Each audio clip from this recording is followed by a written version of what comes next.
Secret bases in video games are quite the empowering concept. Like, there's this whole world to explore, littered with treasures and trophies, and me, little old me, decides that this spot right here, yeah, that's my spot now, I claimed it, funk you, finders keepers. This idea of giving the player a small slice of the world to do what they want with really makes you feel like you live there. But even more than that, when done right, these bases can create a lot of layers to the gameplay that I don't hear talked about much. Also, I don't mean games literally designed around designing, I'm speaking more in the context of contemporary video games with a knack for side features. Pokemon Silver, for example, was one of the first times I got a taste of this. You could actually decorate your room with unique furnishings, like dolls and beds and shit. But the reason most of you are probably thinking, I don't remember that shit, is because 99% of the decorations were mystery gift exclusive. Growing up, I didn't have a lot of people around to trade with, excluding a brother who kicked my ass all the time. So, needless to say, I never got to use this feature much. But for the time, it was a very promising idea. All it really needed was more accessibility and some way to show it off to other people. So then a little later, Pokemon Sapphire rolled around, and now that unique room, you can have one wherever you find a wall indent. And these things are everywhere. You can buy decorations just from random stores, and best of all, you control where everything gets placed. They may as well have let me paint the walls with my own brain, given how much this blew my mind. Suddenly, I had this entire secondary game of choosing and decorating a base to play. And the ability to mix records and visit my friends' bases was icing on the cake. The only thing holding the base feature back at this point was that players couldn't meet each other online, and that actually traveling to your base still required you to fly somewhere nearby and run all the way there.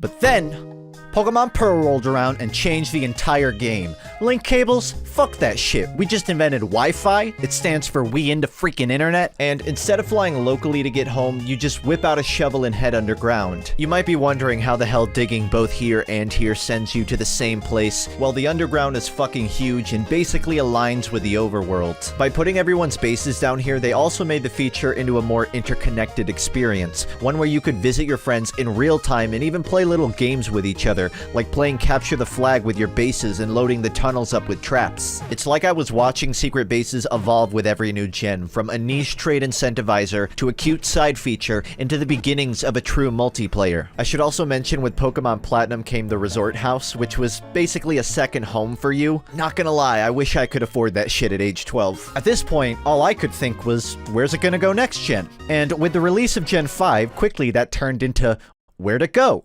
Pokemon White came out, and it scrapped the secret base feature entirely. Now I like Gen 5, finding new Pokemon, really refreshing. 3D environments, last good Pokemon art style. But cutting secret bases, man, that stung. And likewise, Gen 6 didn't have secret bases either, and neither did Gen 7, and neither does Gen 8. But here's the point where I started to get, like, actually miffed by the fact that it's gone. See, the early days of Pokemon had two big limitations: internet connectivity and base functionality. By contrast, in Gen 8, there is an area where 1, you are probably online and seeing other people constantly, and 2, you do have a secret base, you just can't decorate it. What do I mean by this? Well, Pokemon Camp.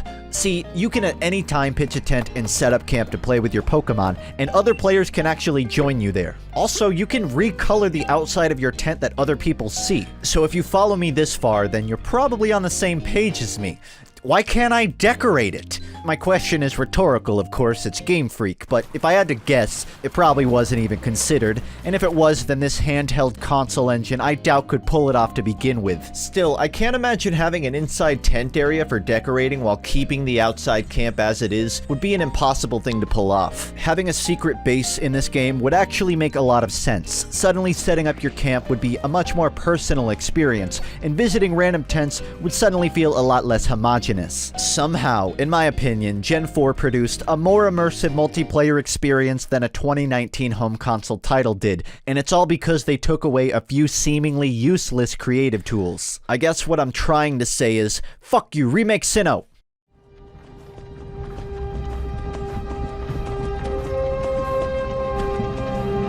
In Skyrim, buying a house is basically kind of a big deal. It's your storage, your homestead. Maybe you want a place with lots of functionality, grindstones, and enchanters. Or maybe you want something with a lot of room for the spouse and kids. Personally, I married Cicero using a mod, and then I invited him to live with me. I submit!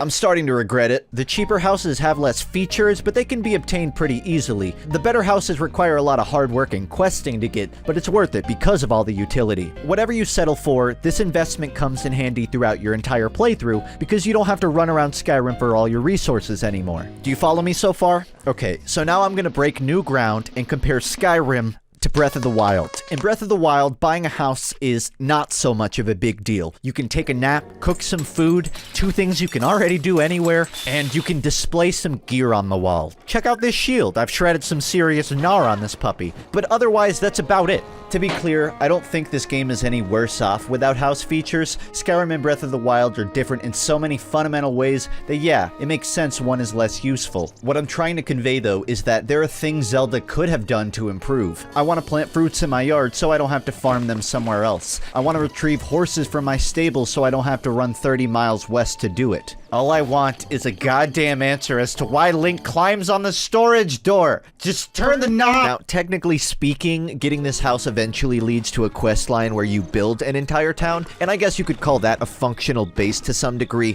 but not really in a personal way. Another thing these games share is that you don't have much control over the aesthetics of your house. You don't control where things get placed, and you don't have much in the way of decorative items. Now, to be fair, these aren't multiplayer games, so it's not like you're showing off to people, but the one thing every video game hideout has in common tends to be being a trophy room for cool shit. Like for instance, there's 900 Korok seeds.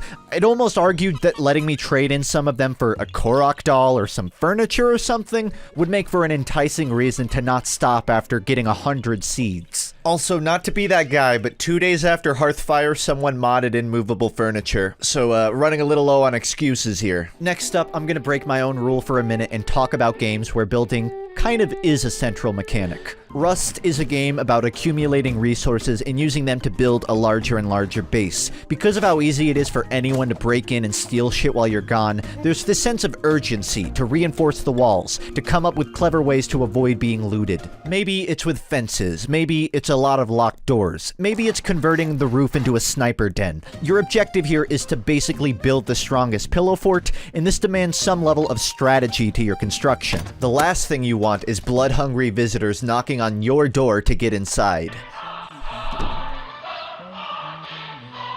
By contrast, Fallout 76 has a very similar style of base building, but unlike Rust, where everyone has a reason to break in and take shit, you can't really steal anything in 76, and it takes so long to grief that it's not even worth it. This makes the bases function very differently. Since you don't have to prioritize security, you can spend a lot of time just decorating the place and actively welcoming people to visit. Well, I gotta get back to monitoring the radio chatter.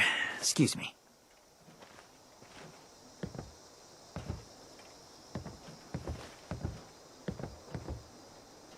For example, I tried to design a public storefront that anyone could visit and rest at, but much like a Birds of Prey watch-along orgy hosted by impotent asexuals, nobody ever came. So I got bored and started visiting random camps, and one of the guys I found actually came back to mine and bought some stuff. Your heart's as big as your pockets are deep, stranger. I'm glad I can have these interactions where people visit each other freely without fear of everything getting destroyed in the process. It really lets you have some fun with the creative side of making a base. But I also think it's a little lame how low the stakes are when it's so easy to toss down turrets and leave the front door unlocked. Rust is fun as fuck, but it's so competitive that there's nearly no time for decorating and displaying. 76 doesn't have that problem. It just has 1,000 other problems, like locking decorations behind a paywall, like letting me build a pool table but not letting me put pool balls on it, like everyone owning an instrument but nobody writes new music. Sounds like some bullshit to me, but okay. The difference between these two games has to do with form and function. Rust is all function, very little form. Everything is placed with a purpose and nothing is made to last. 76 is sort of half form, half function. So while the stakes are lower, the freedom of design is a bit higher. I know previous Fallout games have base features, but I'm only really making this example to contrast how base building intersects with an online experience. In one scenario, a base might be this valuable resource you have to fight tooth and nail to maintain, where in another it's just an idle resource you come and go from without second thought. I know you want to hear me talk harder shit on 76, but come on bro, I like decorating. Every MMO in existence has something called player housing to some degree. I played BDO for a little bit. I hear Final Fantasy XIV's alright. I don't know Toontown, but RuneScape, old RuneScape, this shit hit different. I don't talk about it much, but my entire YouTube career kind of started with this game.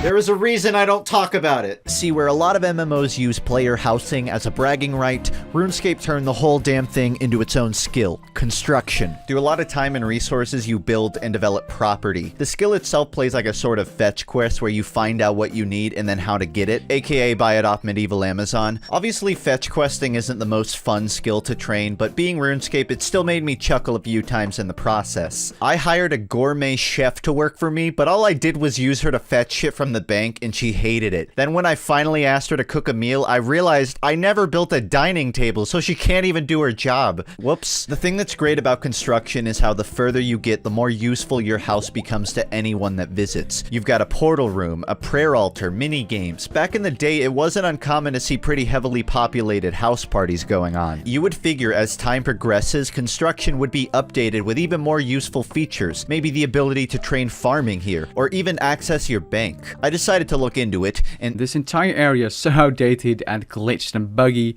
It's a mess, and if newer players see this, they're going to be questioning themselves. it sounds like the skill didn't age too gracefully, but to be fair, neither did modern RuneScape as a whole. Back in the day, this was a pretty cool example of integrating base building into a game in a way that felt organic and not like something just tacked on for the novelty. I think there was a lot of potential to expand on both the form and function elements of this skill, and it's a shame over the years it never got the attention it deserved. So, in conclusion, secret bases are an always welcome addition to any immersive game, and a valuable tool in both self-expression as well as game functionality. I aspire to carve out my own corners within more virtual worlds in the future.